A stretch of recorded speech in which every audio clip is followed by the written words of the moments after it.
खिला है जीवन, शिव बाबा जब से मुझे मिले हैं।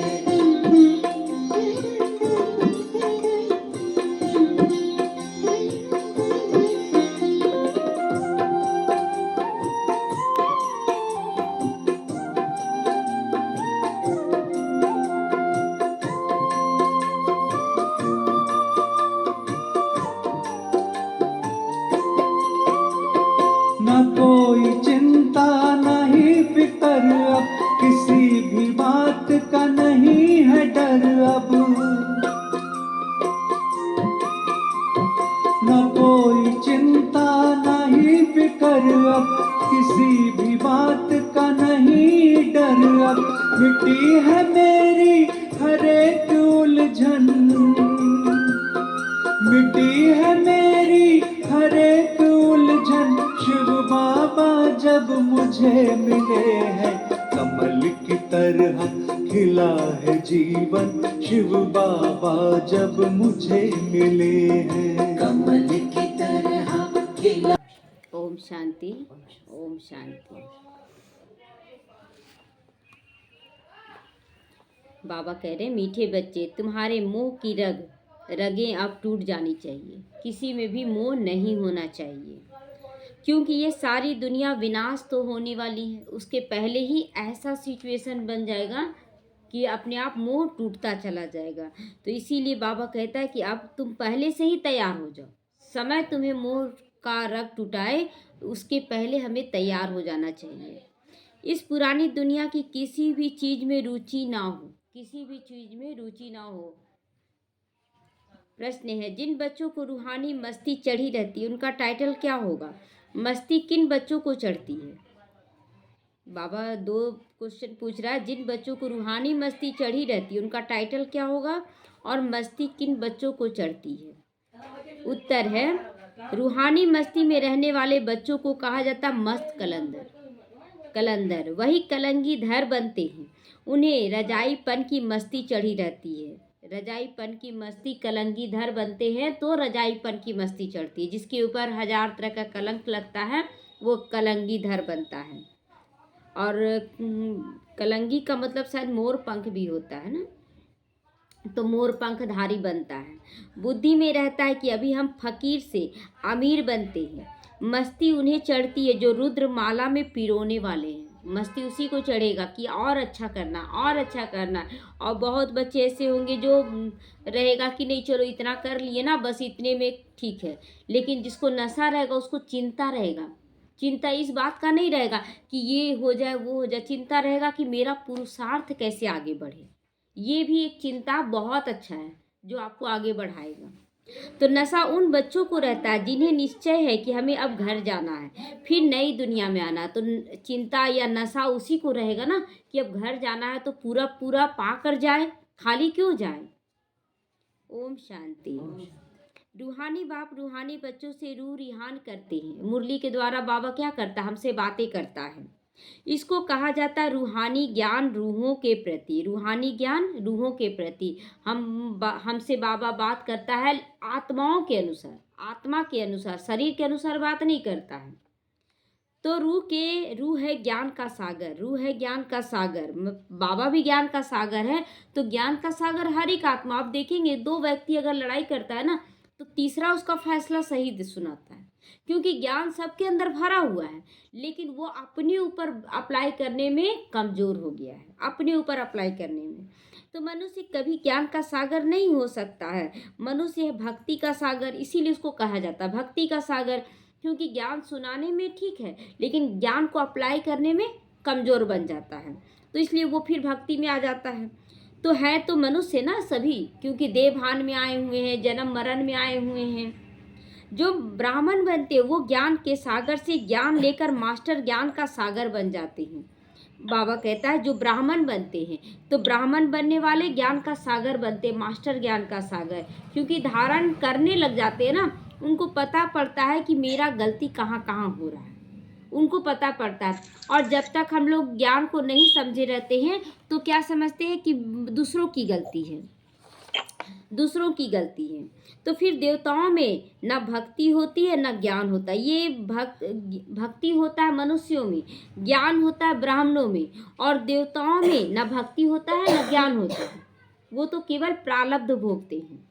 तो देवताएं यह ज्ञान नहीं जानते हैं, ज्ञान जानते ही नहीं। ज्ञान का सागर एक ही परमपिता परमात्मा है, इसीलिए उनको ही हीरे जैसा कहेंगे।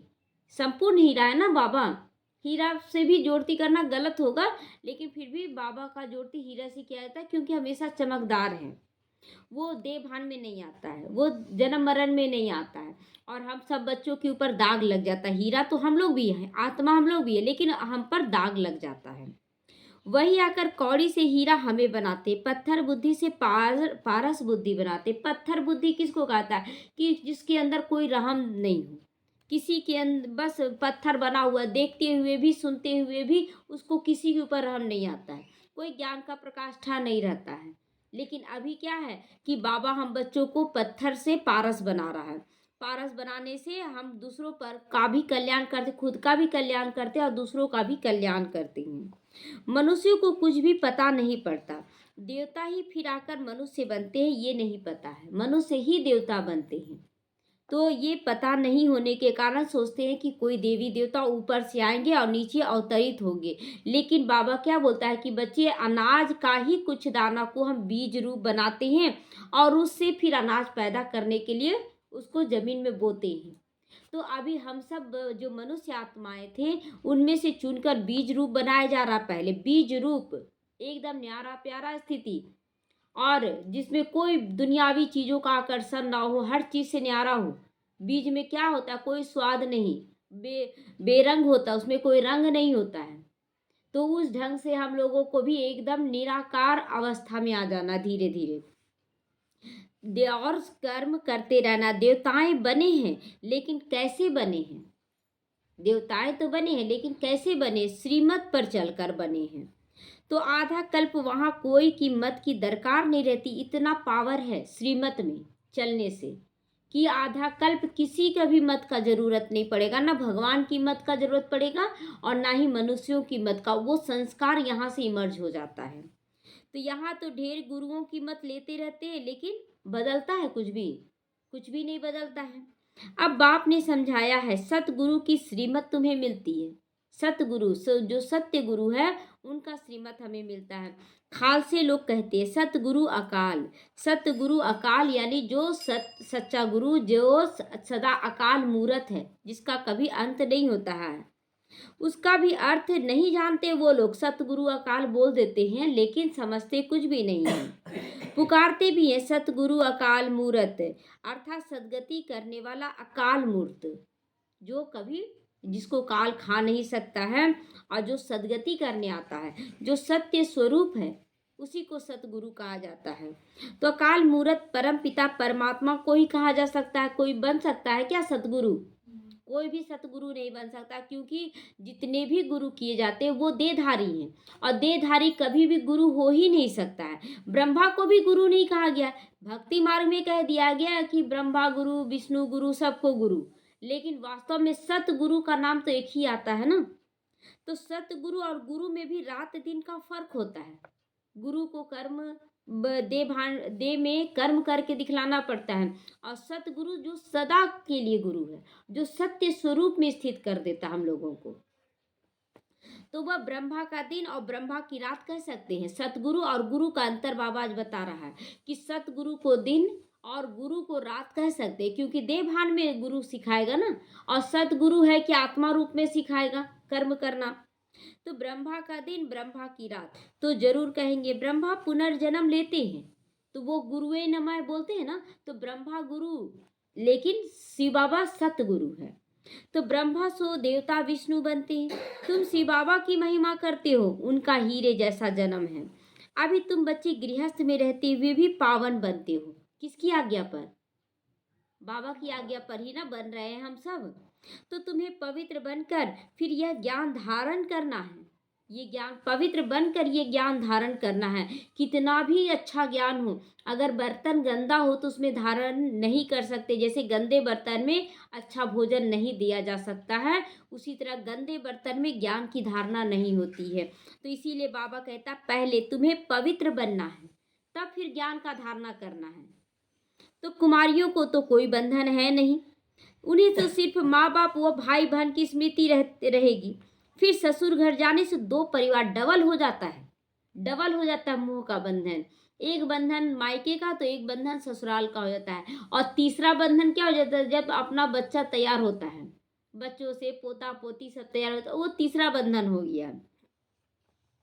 अब बाप तुमको कहते अशरीरी बन जाओ, सोचो ही नहीं कि कब क्या कैसे होगा, सिर्फ अशरीरी बन जाओ और देखो कार्य अपने आप होता चला जाएगा।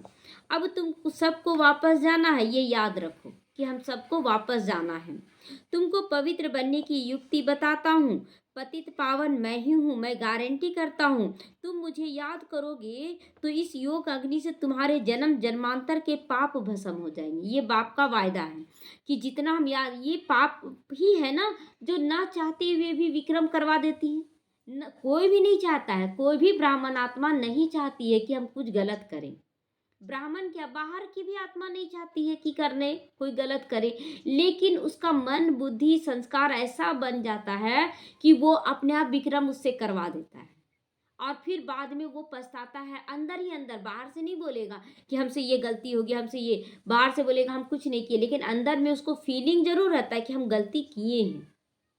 तो इसीलिए बाबा कहता बच्चे मैं गारंटी करता हूँ तुम मुझे याद करो, मैं तुम्हारे जन्म जन्मांतर के पाप भस्म कर दूंगा। तो मेन मुख्य क्या करना है कि ज्ञान को धारण करके बाबा को सही रीति याद करना है, पहले ज्ञान का धारणा। क्योंकि जब तक हम भगवान को पहचानेंगे नहीं कि कौन है, उसको याद कैसे करेंगे। तो जैसे पुराना सोना आग में डालने से उनसे खाद स्वतः निकल जाती है और वो सच्चा सोना बन जाता है। तो योग है अग्नि, ज्ञान सूर्य को याद करना मतलब अग्नि में अपने आप को तपा देना, और उसमें तपाने से क्या होता है हम निखर जाते हैं। इसलिए जितना हम बाबा को याद करेंगे हर परिस्थिति का में जवाब मिलता जाएगा कि यहाँ ऐसे करना चाहिए, यहाँ ऐसे करना चाहिए। इस संगम पर ही बाबा ये राजयोग सिखलाते हैं, संगम पर ये राजयोग सिखाया जाता है, अपने ऊपर राज करना और दिलों पर राज करना। इसीलिए उनकी महिमा बहुत होती है। गुरुओं की महिमा हठ योग के रूप में होती है, लेकिन शिव बाबा की महिमा राजयोग के रूप में रहती है। राजयोग सिखाता है वो, राजयोग जो भगवान ने सिखाया था वह सब सीखना चाहते हैं, वो सब सीखना चाहते हैं, लेकिन नॉलेज नहीं रहता है तो नहीं सीख पाते हैं, सोचते यही राजयोग है। अभी देखिए जितने भी वरिष्ठ वरिष्ठ कुछ भी बने हैं, जो भी बने हैं, वो पहले त्याग तपस्या किए, अपने आप को तपाए हैं, उसके बाद वो निखरे। आज मोदी का ही कहानी देखते हैं ना कि कितना साल तक वो तपस्या किए, साइलेंस में रहे, खान पान शुद्धता में लाए अपने आप को, तब जाके वो आज इस पोस्ट पे पहुंचे हैं। वरिष्ठ दादियाँ मम्मा बाबा सब तपे, 14 साल का तपस्या, एकदम न्यारा प्यारा रहे दुनिया से। तो हर कोई अपने आप को तपाया तभी वो निखरा है। तो अब हम सोचते हैं कि हम निखरे, हम निखरे, हम लोगों को भी तपना होगा एकदम किनारा। तो विलायत में भी सन्यासी लोग बहुतों को ले आते हैं यहाँ, वह समझते हैं कि यहाँ पर योग में बैठाने से ठीक हो जाएगा सब चीज़। उन्होंने सन्यास किया है, उन लोग तो सन्यास किए, लेकिन कौन सा सन्यास किया, हद का सन्यास करवाते हैं। अब सन्यासी तो तुम भी हो, इसीलिए लोग बोलते हैं ना कि आप लोग तो सन्यासी बन गए ना, तो सन्यासी तो हम भी हैं, लेकिन हम उनके जैसा सन्यासी नहीं हैं। हम लोग मन बुद्धि से सन्यास कर रहे हैं, बेहद का सन्यास कर रहे हैं। तो परंतु बेहद के सन्यास को कोई जानता नहीं, बाहर वाले तो जोड़ लगा देते हैं सन्यासियों से। बेहद का सन्यास एक बाप सिखलाते हैं, तुम जानते हो यह पुरानी दुनिया खत्म होने वाली है, इससे कैसा प्रीत, इस दुनिया से कैसा प्रीत। आज हम प्रीत रखे हैं, कल वही अगर शरीर छोड़ दे, क्योंकि फिक्स तो नहीं है ना कि कब, हम तो नहीं जान रहे ना, फिक्स तो है कि कब जाएगा वो, लेकिन हम नहीं जानते कि कब वो शरीर छोड़ देगा और फिर हम रोएंगे कि चला गया चला गया। इसीलिए बाबा पहले से हम लोग को वैराग्य धारण करवा रहा है। तो इस दुनिया की कोई भी चीज़ हमारी रुचि नहीं रहती है, हमारी रुचि नहीं रहनी चाहिए, किसी भी चीज़ में हमारी रुचि नहीं रहती है। कोई भी ड्रेस, ड्रेस भी ले ले कि बहुत अच्छा ड्रेस ये मेरा है, सबसे फेवरेट ड्रेस है, और अगर उसमें खरोच लग गया तो फिर उसमें तो आसक्ति रहेगा, तो आप रोएंगे कि कैसे खरोच लग गया। जो खरोच लगा देगा ना उस पर भी चार बात सुनाएंगे। उसी तरह जब हम रंगोली बनाते हैं तो रंगोली कितने रंगों से सजाते हैं, लेकिन अगर एक गलती, अगर थोड़ा सा उसमें पानी डाल दें तो कैसा हो जाता है, रंगोली खराब हो जाता है ना। तो हम कितना भी अच्छा कर्म कर ले, लेकिन एक गलत चीज पूरी रंगोली को खराब कर देता है। एक गलत कर्म, हम लोग कितना भी अच्छा रंगोली सजाते, 1000 रंगों को मिलाकर बहुत बड़ा, लेकिन थोड़ा सा अगर पानी उसमें पड़ जाता है तो वो पानी पूरा रंगोली को खराब कर देता है। तो उसी तरह हमारा कर्म है इस समय कि अगर हम कितना भी अच्छा कर्म कर ले, अगर एक गलत कर्म हो जाता है तो उससे पूरा खराब हो जाता है। और हम लोग बोलते हैं सब कुछ तो अच्छा किए, एक कर्म करने से ऐसा हो जा सकता है, ऐसा ही होता है। तो इसीलिए बाबा कहता है रुचि नहीं रखनी है, न्यारा प्यारा होकर कोई भी काम करना। फलाने ने शरीर छोड़ा, जाकर दूसरा लिया पाठ बजाने, फिर हम रोएं क्यों? मोह की रग निकल जानी चाहिए ना, मोह की रग अभी से निकाल देना है कि कोई भी शरीर छोड़े, खुशी होनी चाहिए। चलो उसका अच्छा पाठ होने जा रहा है, बहुत अच्छा पाठ हो रहा है, हमें किसी में फंसना नहीं है। हमारा संबंध जुटा है अब नई दुनिया से, नई दुनिया यानी स्वर्ग में जा रहे हैं।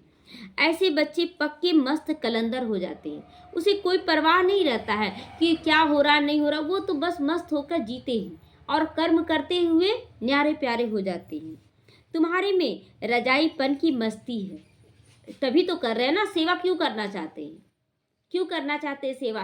रजाईपन का मस्ती है जिससे सेवा हम लोग करना चाहते हैं कि हम जितना सेवा करेंगे उतना ऊंचा पोस्ट होगा, इसलिए सेवा करते हैं। तो बाबा में भी मस्ती है ना, बाबा भी मस्त रहता था। कितना उनको जो जिसके लिए दरबार रोका जाता था कि वो आएंगे तब दरबार शुरू करेंगे, और उन पर कितने गंदे गंदे आरोप लगे, कितने गंदे गंदे आरोप लगाए गए, कितनी गालियां दी गई, कितना उनको चोट पहुंचाया गया, लेकिन वो हिले, उनको नशा था कि हम प्रिंस बनने वाले, पहला प्रिंस। तो हम ये कलंगी धर जाकर बनेंगे, मोर पंखधारी बनेंगे, फकीर से अमीर बनेंगे, ये नशा रहता था उनको, अंदर में मस्ती चढ़ी हुई है उनको, इसीलिए मस्त कलंदर कहते हैं वैसे आत्मा को, जो जिसको कोई परवाह नहीं। बोलते हैं ना लोग कि खाओ पियो मस्ती में, आग लगे बस्ती में, मतलब चारों तरफ कुछ भी हो रहा तुम उसका प्रभाव हमारे ऊपर ना पड़े, एकदम न्यारे प्यारे। इनका तो साक्षात्कार भी करते हैं। तो जैसे इनको मस्ती चढ़ी हुई है, तुमको भी चढ़नी चाहिए मस्ती कि हम बनने जा रहे हैं। तुम भी रुद्रमाला में पिरोने वाले हो। जिनको पक्का निश्चय हो जाता उनको तो नशा जरूर चढ़ेगा, जिनको पक्का निश्चय है कि भगवान हमें ये ज्ञान दे रहा है तो उनको नशा जरूर चढ़ता है। तो इसीलिए हमें भी ये नशा चढ़ाई रखना है कि हम गए कि गए, हम आत्माओं को अब घर जाना है, फिर नई दुनिया में आएंगे, इस निश्चय से जो इनको भी देखते हैं तो उनको बच्चा श्री कृष्ण देखने में आता। मतलब ब्रह्मा को भी कोई देखता था तो श्री कृष्ण नजर आता था, क्योंकि वो नशा ब्रह्मा बाबा को नशा रहता था कि हम कृष्ण बनेंगे, हम कृष्ण बनेंगे। तो ये जो नशा था ना उनका स्वरूप तैयार हो जाता था, और जो भी इस नशे से रखते थे कि भगवान पढ़ा रहा तो उनको ब्रह्मा में कृष्ण नजर आने लग जाता था। तो कितना शोभनीक लगता था, वो खो जाती थी, वो खो जाती थी, रासलीला करने लगती थी, मतलब उठ कर डांस उन सब करती थी साक्षात्कार में, और उनको पता ही नहीं पड़ता था कि हम डांस कर रहे हैं वहां पर। तो श्री कृष्ण तो यहाँ है नहीं, लेकिन खो जाती थी वो अपने सतयुगी जन्म में। उनके पिछाड़ी कितने हैरान होते हैं, झूला बनाते हैं, उनको दूध पिलाते हैं, वह तो जड़ चित्र है, यह तो रियल हो रहा ना, यहाँ पर तो रियल हो रहा है, साक्षात्कार हो रहा है। उसमें जड़ चित्रों के पीछे कितना झूला बनाते हैं, कितनी तैयारियां करती हैं, दूध पिलाते, क्या उपीता है, कुछ नहीं होता है, लेकिन फिर भी तैयारियां तो करते हैं ना। जन्माष्टमी में आप देखिए कितना तैयारी होता है, कितना, लेकिन रियल में तो कुछ नहीं होता है, लेकिन फिर भी तैयारी का। और हम लोगों को तो रियल में करना है, तो कितना तैयारी करना है, वो तैयारी बाहरी रूप करते हैं, हमें अपने अंदर की तैयारी करनी है। तो इनको भी यह निश्चय है कि हम बालक बनेंगे, श्री कृष्ण बनेंगे। तुम बच्चियां भी दिव्य दृष्टि में छोटा बच्चा देखती हो, इन आंखों से तो देख ना सके। आत्मा को जो दिव्य दृष्टि मिलती है तो शरीर का भान नहीं रहता है, ज्ञान का तीसरा नेत्र मिल रहा है। जैसे जैसे हम लोग धारण कर रहे हैं तो शरीर का भान निकल रहा ना, कि नहीं मैं शरीर नहीं, मैं आत्मा हूँ। शरीर भान माना दूसरों पे उंगली उठाना, और आत्मिक भाव यानी खुद पर उंगली उठाना कि मेरे से यहाँ गलती हो रहा है। एक एक सेकंड नजर आना चाहिए कि हाँ यहाँ हमसे ऐसा हो रहा है, यहाँ हमसे ऐसा हो रहा है। तो उस समय अपने को महारानी और उनको अपना बच्चा समझेंगे। अपने को महारानी समझना है और कृष्ण को अपना बच्चा बनाना है, शिव बाबा को यहाँ अपना बच्चा बनाना है। यह साक्षात्कार भी यहाँ इस समय बहुतों को होता रहता है कि हम महारानी जाकर बनेंगे, कृष्ण जैसा हमको बच्चा मिलेगा। सफेद पोषधारी का भी साक्षात्कार बहुतों को होता है।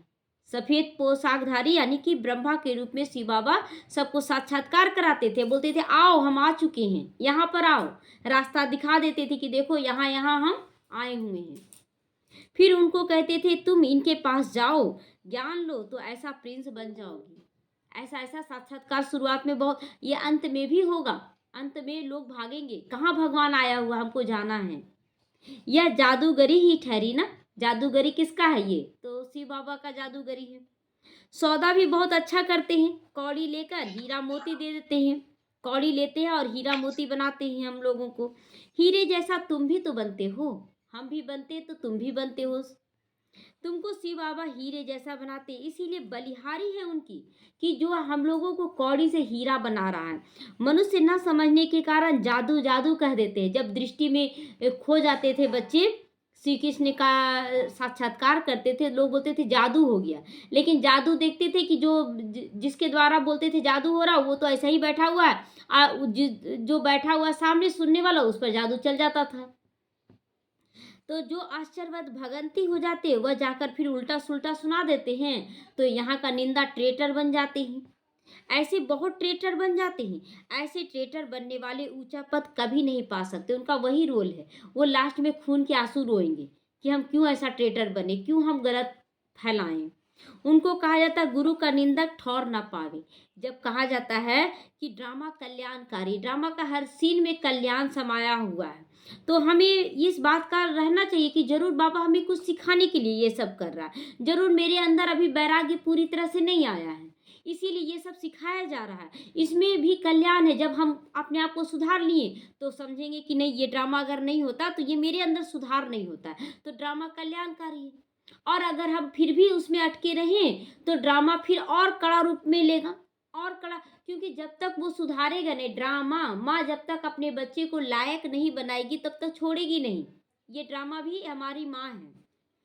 तो यहाँ तो सत्य बाप भी है ना, सत्य बाप भी है ना, जो सत्य बाप हमें रास्ता दिखा रहा है। यह भी अभी तुम समझते हो। मनुष्य तो कह देते हैं युगे युगे आता है। अब युगे युगे भी बोला जाए, युगे युगे भी बोला जाए तो मात्र 4 अवतार हो सकता है, सत्युग, त्रेता, द्वापर, कलयुग। लेकिन यहाँ तो 24 अवतार दिखा दिया। अरे बाप रे, कितना सारा जन्म होता होगा भगवान का, जो पल पल आते होंगे, 24 अवतार हो गया। तो ये समझने की बातें हैं। युगे युगे भी कहना यानी कि रॉन्ग हो गया उस हिसाब से। अच्छा, 4 युग है फिर 24 अवतार कैसे कह सकते हो तुम? ये सब बार बार क्लियर करने बोलता है। फिर कहते हैं ठिक्कर भीतर कण कण में परमात्मा है।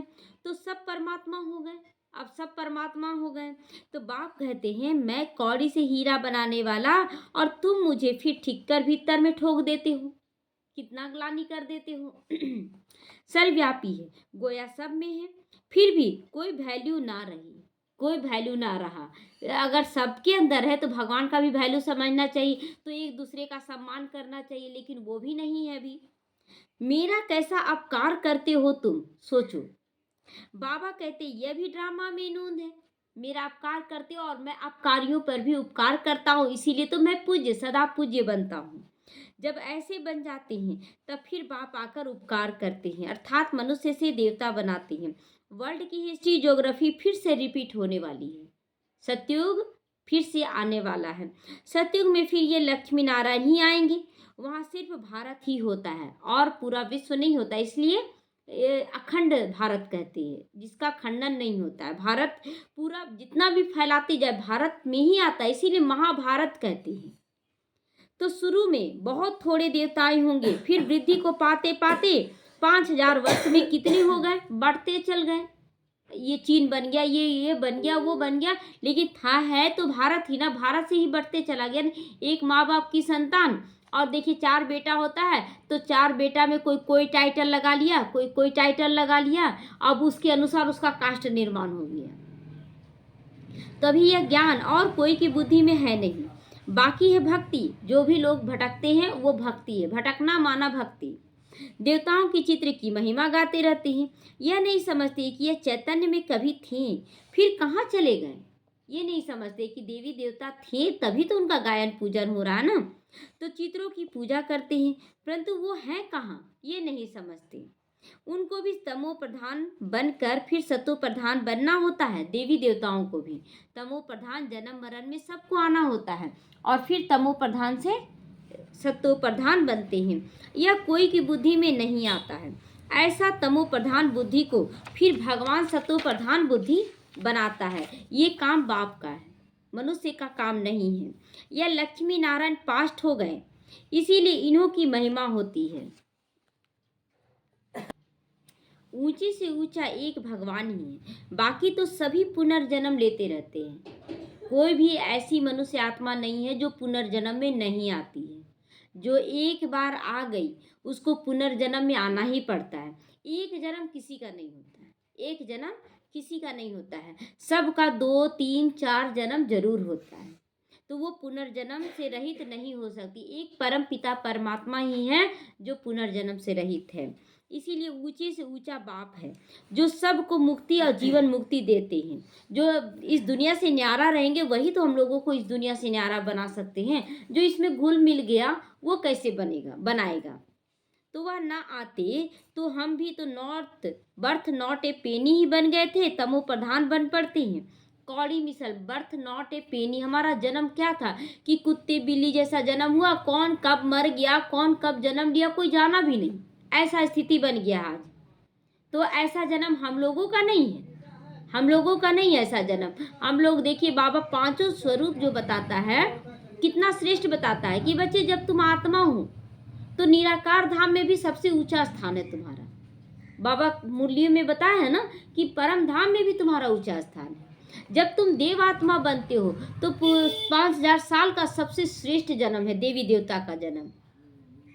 पूज्य स्वरूप जो तुम अभी पुरुषार्थ कर रहे हो उसके अनुसार ही तुम्हारा पूज्य स्वरूप जो आज भी तुम्हारी मूर्तियों से लोग मांग रहे हैं और पूरा भी हो रहा है, उनको तुम्हारी ही मूर्ति है। और जब तुम ब्राह्मण बनते हो तो कितना श्रेष्ठ कर्म करते हो कि 5000 साल का तुम्हारा रिकॉर्ड तैयार हो जाता है और फरिश्ता बन जाते हो। अपकारी पर भी तुम भी उपकार करना शुरू करते हो। तो ये जो हमारा पांचों स्वरूप का है, तो बाबा कहता है कि कितना सुंदर ये स्वरूप है। क्यों बाबा अभ्यास करने बोलता है? अपने आप को श्रेष्ठ रूप में लाने के लिए, याद दिलाने के लिए 5 स्वरूप है।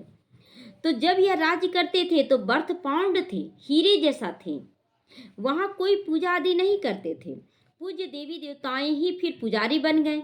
वाम मार्ग में विकारी बनकर गिर पड़ते हैं। यह किसी को पता नहीं, यह संपूर्ण निर्विकारी थे। ये पता ही नहीं पड़ता कि देवी देवता संपूर्ण निर्विकारी थे, लेकिन जोड़ दिया जाता है विकारों से। क्योंकि देवी देवता जो गिरते हैं विकार में तो जोड़ दिया जाता है कि हाँ इन लोग भी ऐसा ही थे। तुम ब्राह्मणों में भी यह बातें सभी बच्चे नहीं समझते, नंबरवार समझते हैं। सभी एक जैसा समझ लेना तो पुरुषार्थ उनका तीव्र पकड़ ले, लेकिन तीव्र नहीं पकड़ता क्योंकि समझ नहीं आता है सबको एक जैसा। खुद ही नहीं पूरा समझा होगा तो औरों को क्या समझाएगा, औरों को कैसा समझाएगा? आप जैसा बोलते हैं इसी गायन है, इसी का कि जैसी राजा वैसी प्रजा। जो जैसा रहेगा वैसा ही सामने वाले को समझाएगा। तो नाम है क्या? ब्रह्मा कुमार कुमारी। समझा न सके तो नुकसान कर देते हैं। नाम पड़ जाता है कि हम सब ब्रह्मा कुमार कुमारी हैं, लेकिन अगर ज्ञान को अच्छी तरह से नहीं समझ रहे हैं और नहीं समझा रहे हैं तो यही डिससर्विस कर देता है, यही डिससर्विस कर देता है। इसीलिए कहना चाहिए हम बड़ी बहन को बुलाते हैं। इसमें बाबा कहता निंदा की बात नहीं है और ना ही अहंकार दिखाना कि हम ही समझा दें, हम ही समझाएं। वह आपको समझाएंगी निरअहंकारी बनकर। ये बात रखना है कि जो बात हम नहीं समझा पा रहे वो बड़ी बहनें समझाएंगी। भारत हीरे जैसा था, अब कौड़ी जैसा बना है। बेगर भारत को सिरताज कौन बनाए? इतना खाली हो चुका है भारत, अब उसको सिरताज कौन बनाएगा? लक्ष्मी नारायण अब कहाँ है? हिसाब तो बताओ। जिसकी पूजा आज तक हम लोग करते आए हैं, कहाँ है वो? सबसे पूछना चाहिए। बता नहीं सकेंगे कोई भी। ये तो ऊपर में रहते हैं, आप कभी देखे हैं उनको? तो वह है भक्ति के सागर ना, तो भक्ति में डूबे रहते हैं, बस वही नशा उनको चढ़ा हुआ रहता है। बस भक्ति करना है और सबको कराना है। वो एक बिजनेस भी तो बन गया ना।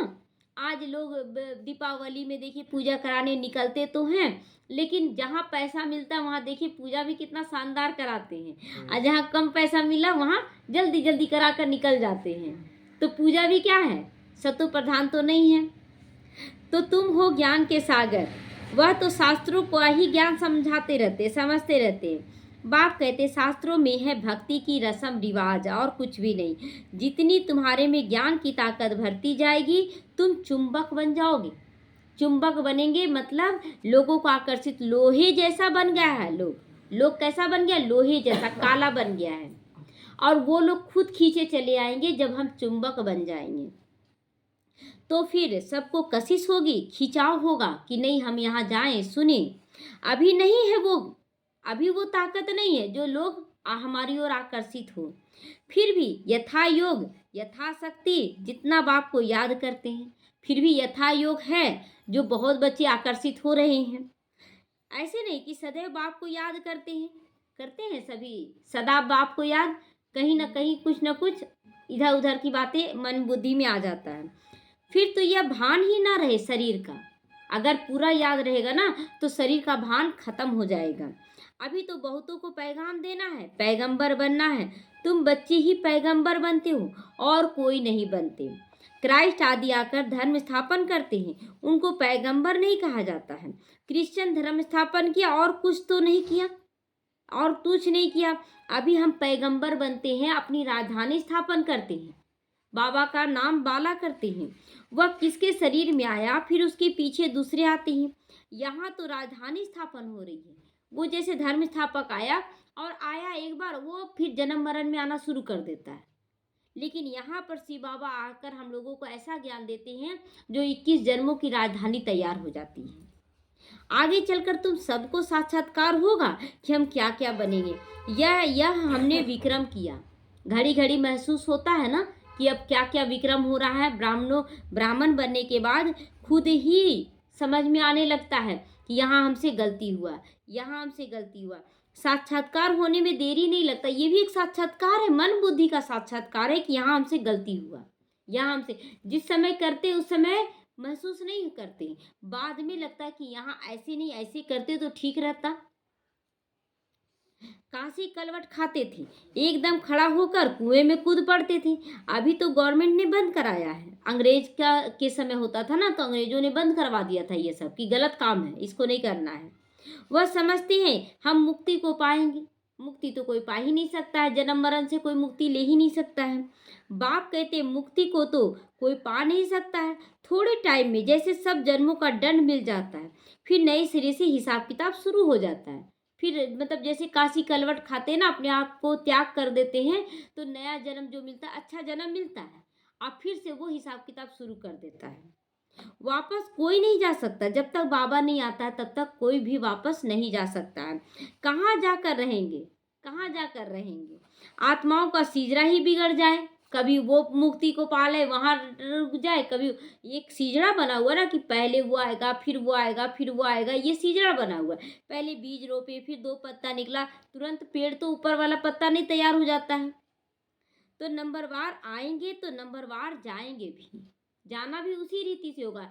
सतयुगी आत्मा पहले आई है तो सतयुगी आत्मा ही पहले जाएंगी, फिर त्रेता युगी जाएंगी, फिर द्वापर, तब कलयुगी आत्मा जाएंगी। सब एक साथ नहीं। बाबा कहता जैसे आए हैं वैसे ही जाएंगे, लेकिन मच्छरों के समान बाबा जो बोलता है ना कि मच्छरों के समान जाएंगे। तो देखिए जब सतयुग में मनुष्यों का वृद्धि होता है वो थोड़ा होता है, तो धीरे धीरे थोड़ा थोड़ा करके आते हैं, तो उसी टाइप से जाएंगे। त्रेता में कुछ ज़्यादा बढ़ गया, 33 करोड़ हो गया तो 33 करोड़ के रूप में जाएंगे। द्वापर में और कितना ज़्यादा बढ़ जाता है, और कलयुग में तो बहुत ज़्यादा। इसलिए कलयुगी आत्मा जो जाएंगी वो मच्छरों के समान जाएगी एक साथ। तो बच्चों को साक्षात्कार होता है, तब यह चित्र आदि बनाते हैं। 84 जन्मों के सारे सृष्टि के चक्र के आदि मध्य अंत का ज्ञान अब तुमको मिला है। फिर तुम्हारे में भी कोई नंबरवार ही समझेंगे। कितना भी आप घोल के पिला दो, लेकिन समझेंगे उतना ही जितना उसका क्षमता है। तो कोई बहुत मार्क्स से पास होते हैं, कोई कम होते हैं। 100 मार्क्स तो किसी का भी नहीं होता है। 100 मार्क्स सोचिए, बाबा ब्रह्मा बाबा को भी नहीं दिया है। 100 मार्क्स केवल एक बाप की है, वह तो कोई बन ना सके। शिव बाबा 100% है आत्मिक स्थिति में, क्योंकि वो जन्म मरण में। लेकिन देखिए, ब्रह्मा बाबा को भी नशा था ना कि हम कृष्ण बनेंगे, यानी कि देवभान में थे, तो ये भी 99% हुआ। थोड़ा थोड़ा फर्क, फिर पॉइंट बाई पॉइंट फर्क सब में पड़ता चला जाता है। एक जैसा तो कोई भी नहीं बन सकता। कितने ढेर मनुष्य हैं, सबके फीचर्स अपने अपने होते हैं। कितना भी अच्छा कोई हो, लेकिन एक दूसरे से तुलना कीजिएगा ना, तो किसी में वो अच्छाई नजर आएगा, किसी में वो। सब नंबरवार और सब एक दूसरे से ऊंचे हैं। आत्माएं सभी कितनी छोटी बिंदु हैं, मनुष्य कितने बड़े बड़े हो जाते हैं, परंतु फीचर एक ना मिले दूसरे से। मनुष्य का शरीर तो दिखने में होता है कि 2 आंख 2 कान, लेकिन फीचर से एक जैसा नहीं होता है। देखने का तरीका, बोलने का तरीका, सब कुछ में अंतर होता है सबका। जितनी आत्माएं उतनी ही फिर होंगी तब तो वहाँ घर में रहेंगी। बाबा कहता है कि जितना आत्मा, जैसे सतयुग की जितनी आत्मा है उतना ही आएंगी, बाकी सब आत्माएं कहाँ रहेंगी? परम धाम में रहेंगी, वहाँ रहेंगी। फिर त्रेता युग जैसे ही आएगा, वहाँ त्रेता युग की आत्मा अपने आप संकल्प उनको आएगा और नीचे आना शुरू कर देंगी।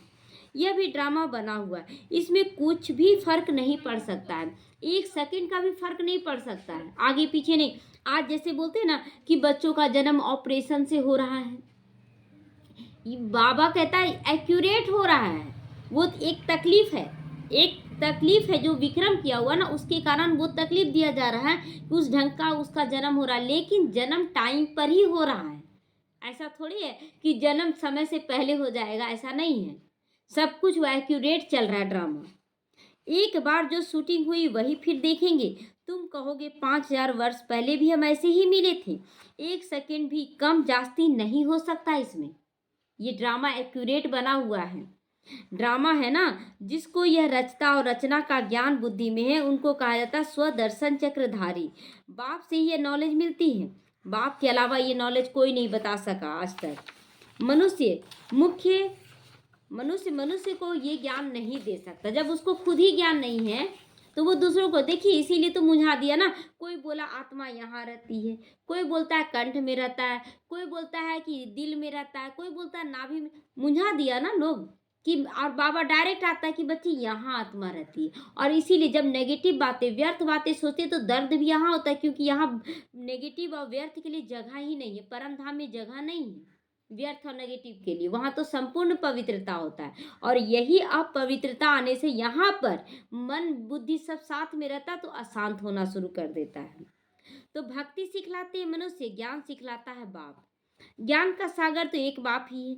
फिर तुम ज्ञान नदियाँ बनती हो, अन्य ज्ञान नदियाँ बनती हैं, तो उसमें चलते चलते कीचड़ा तो आएगा ना, कहीं ना कहीं कोई ना कोई कीचड़ा तो आएगा ना। कोई कुछ कर दिया, मन बुद्धि में चला, लेकिन फिर धीरे धीरे बहते गए, वो कीचड़ा अपने आप साइड हो गया, फिर हम स्वच्छ होकर आगे बढ़ते हैं।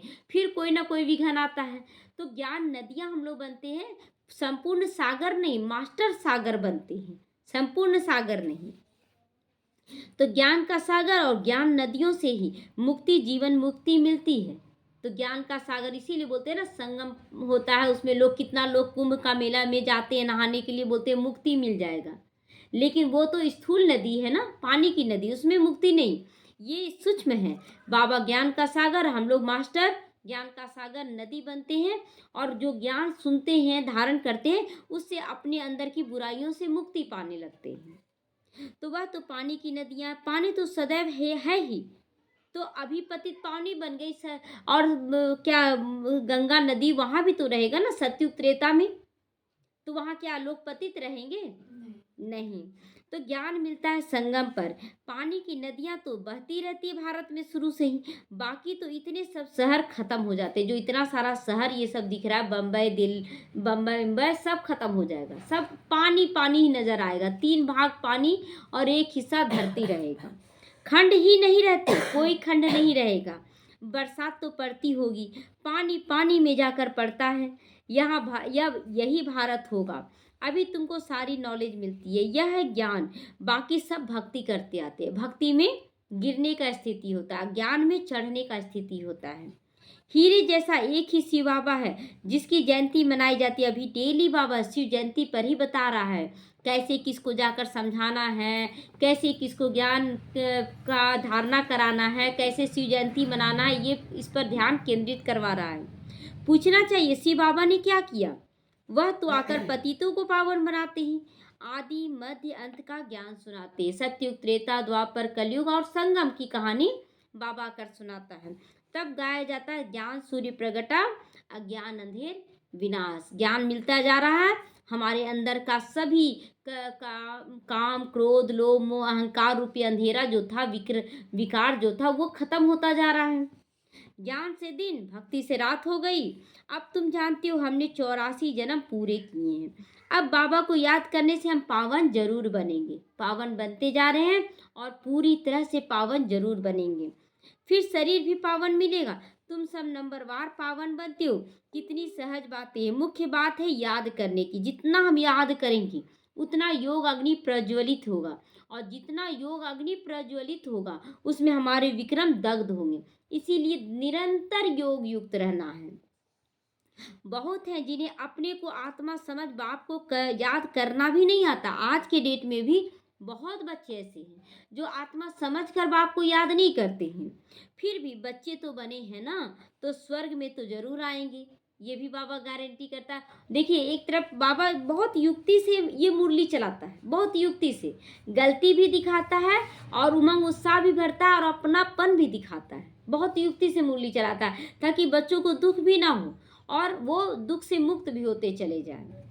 तो इस समय की पुरुषार्थ अनुसार ही रजाई स्थापन होती है। तो पल पल अगर परीक्षाएं आ रही हैं तो ये रजाई के प्राप्ति के लिए ही किया जा रहा है, ताकि हम लोग पूरी तरह से स्वच्छ हो जाएं, साफ हो जाएं। अच्छा, मीठे मीठे सीखी लदे बच्चों प्रति माता पिता बाप दादा को याद प्यार और गुड मॉर्निंग। रूहानी बाप की रूहानी बच्चों को नमस्ते। हम रूहानी बच्चों की रूहानी माता पिता बाप दादा को याद प्यार, गुड मॉर्निंग और नमस्ते नमस्ते। शुक्रिया बाबा, शुक्रिया। धारणा के लिए मुख्य सारे सदा इसी नशे में रहना है कि मास्टर ज्ञान का सागर हैं हम। स्वयं में ज्ञान की ताकत भरकर चुंबक पहले बनना है, रूहानी पैगंबर बनना है। चुंबक बनेंगे तो लोग खुद ब खुद आकर्षित होंगे, सभी आत्माएं खुद ब खुद आएंगी। ऐसा कोई कर्म नहीं करना है जिससे सदगुरु का नाम बदनाम हो जाए। कुछ भी हो जाए लेकिन कभी भी रोना नहीं है।